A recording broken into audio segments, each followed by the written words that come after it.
इस वक्त की बड़ी खबर, हूती पर हमले के लिए 6 अमेरिकी विमान रवाना हुए, ऐसी जानकारी सामने आ रही है। यूएई और जिबूती पहुंचे 6 अमेरिकी एयरक्राफ्ट। हूती के कमांड सेंटर को तबाह करने की तैयारी है, ऐसी जानकारी मिल रही है। आज रात हमला कर सकती है यूएस एयरफोर्स, इसकी आशंका जाहिर की जा रही है।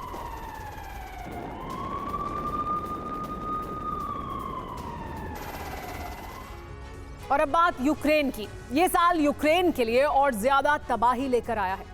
पुतिन के आदेश पर यूक्रेन पर पूरी ताकत से हमले किए जा रहे हैं, जबकि ज़ेलेंस्की सेना के पास पलटवार के लिए हथियार खत्म होते जा रहे हैं। अब आस सिर्फ नेटो से बची है, लेकिन नेटो पर हुकूमत करने वाला अमेरिका मिडिल ईस्ट में फंसा हुआ है। ऐसे में यूक्रेन के बचने की उम्मीद काफी कम है। जनवरी में यूक्रेन का सरेंडर फिक्स है और ये पुतिन ने तय कर लिया है।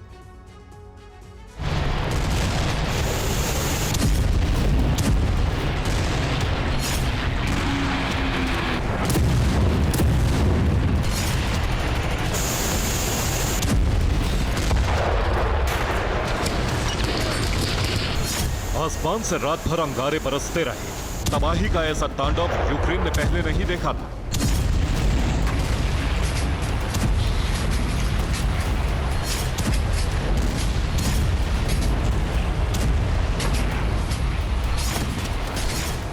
यूक्रेन मानो शमशान में बदल गया।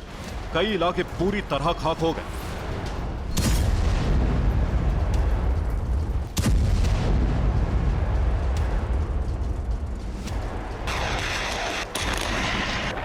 पुतिन ने यूक्रेन का सर्वनाश करने की कसम खाई हुई है और उसे पूरा करने के लिए हर रोज ताबड़तोड़ हमले हो रहे हैं।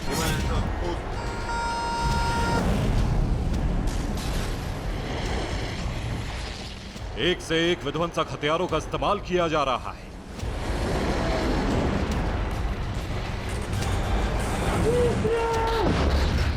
इस बार बारी किंजल मिसाइल की थी, जिसने यूक्रेनी फोर्स के ठिकानों पर पूरी तरह से अटैक करके तबाह कर दिया। रूस ने यूक्रेन पर मास मिसाइल अटैक किए हैं। किंजल के अलावा KH-22 मिसाइल से भी अटैक किए गए। कीव से लेकर ओडेसा तक हमले किए गए। हमले इतने जबरदस्त थे कि यूक्रेनी सैनिकों को पलटवार का वक्त तक नहीं मिला। 24 घंटे तक अलग अलग मिसाइलें दागी गई। हर फ्रंट पर भीषण हमला किया गया। यूक्रेन के शहरों पर 40 से ज्यादा किंजल मिसाइलों ने कहर बरपाया। इसके अलावा KH-22 सुपरसोनिक क्रूज मिसाइल से भी हमला किया गया। KH-22 समंदर से दागी गई। खास बात यह कि अब यूक्रेन को समझ नहीं आ रहा है कि इस हमले का जवाब कैसे दें, क्योंकि यूक्रेन के पास हथियार नहीं बचे।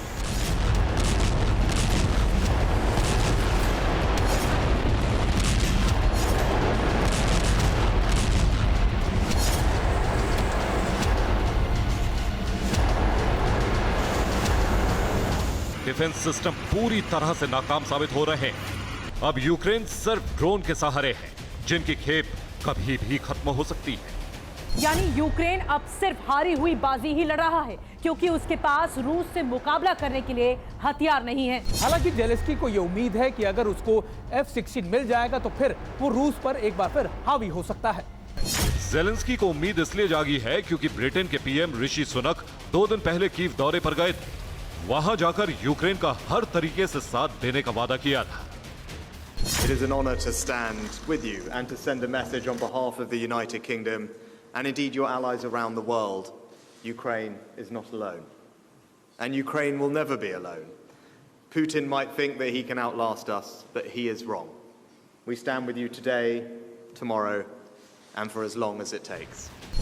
सुनक के दौरे के बाद ज़ेलेंस्की को थोड़ी हिम्मत जरूर मिली, क्योंकि पिछले 1 महीने में ज़ेलेंस्की ने कई हताशा भरे बयान दिए। उन्हें लग रहा था कि नाटो ने यूक्रेन का साथ छोड़ दिया है, इसलिए वो बार बार पुतिन के प्रकोप का हवाला दे रहे थे। नाटो हमें हथियार देने से क्यों बच रहा है? अभी हमें और बाल्टिक देशों को डिफेंस सिस्टम की काफी जरूरत है। हमें समझना होगा, साथ मिलकर उसे रोकना होगा, क्योंकि यूक्रेन के बाद भी रूस रुकने वाला नहीं है। लेकिन सवाल अभी भी वही है, आखिर यूक्रेन को हथियार कब मिलेंगे? क्योंकि अब यूक्रेन को एयरक्राफ्ट की जरूरत है, वरना हार तय है। हालांकि इस बीच पोलैंड ने लड़ाकू विमान भेज दिए हैं, जिससे रूसी कब्जे वाले इलाकों पर हमले किए जा सके, रूसी शहरों पर भी अटैक किया जा सके। लेकिन यूक्रेन ऐसा ज्यादा दिन तक नहीं कर सकता है, क्योंकि रूस ने जिस तेजी से हमले किए हैं, उससे साफ हो चला है कि यूक्रेन कभी भी सरेंडर के लिए मजबूर हो सकता है।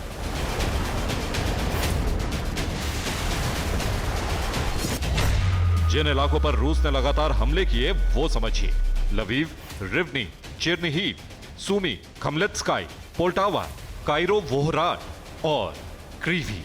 रूस ने इन इलाकों को पूरी तरह से खाक कर दिया है। हमले इतने तेजी से हुए कि यूक्रेन के डिफेंस सिस्टम काम ही नहीं कर पाए।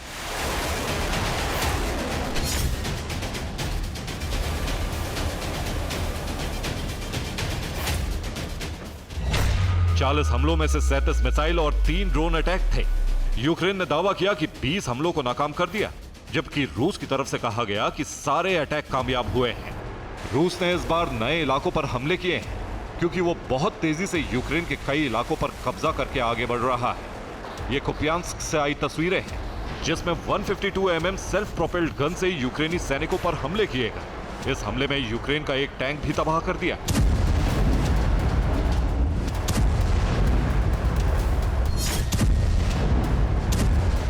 इसके अलावा 2 KH-22 मिसाइलें खेरसोन में दागी गई, जिसे रूसी बॉम्बर Tu-22 से लॉन्च किया गया।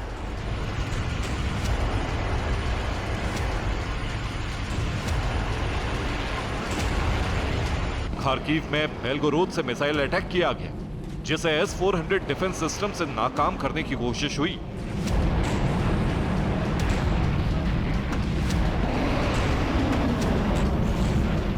रूस ने मिसाइल स्ट्राइक के अलावा अपने बॉम्बर भी हमले के लिए उतार दिए हैं, जिन्होंने 23 एयर स्ट्राइक करके यूक्रेन को दहला दिया है।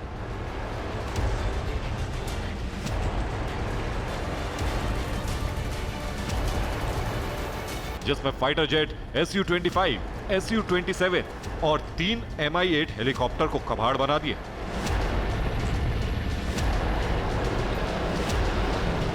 पिछले एक हफ्ते में यूक्रेन की 107 आर्टिलरी यूनिट का नामो निशान मिटा दिया गया है।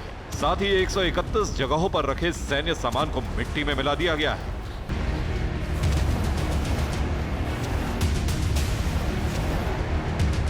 ऐसे कई हमले किए गए जिसमें यूक्रेन को काफी नुकसान हुआ।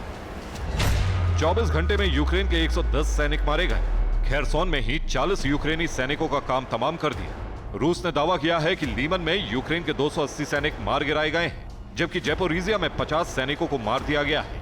यानी अब रूस रुकने वाला नहीं।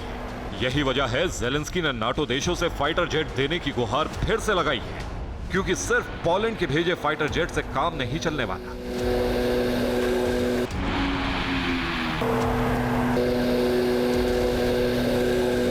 जब तक यूक्रेन को F-16 जैसा अमेरिकी फाइटर जेट नहीं मिलता, तब तक रूस हावी रहेगा।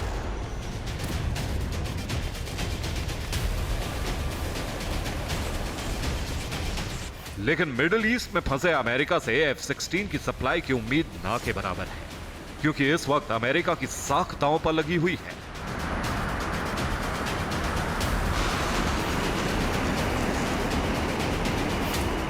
और अमेरिका पहले अरब में भड़कती युद्ध की चिंगारी को बुझाने की कोशिश में लगा है। ऐसे में यूक्रेन को सिर्फ आश्वासन के अलावा शायद ही कुछ मिले।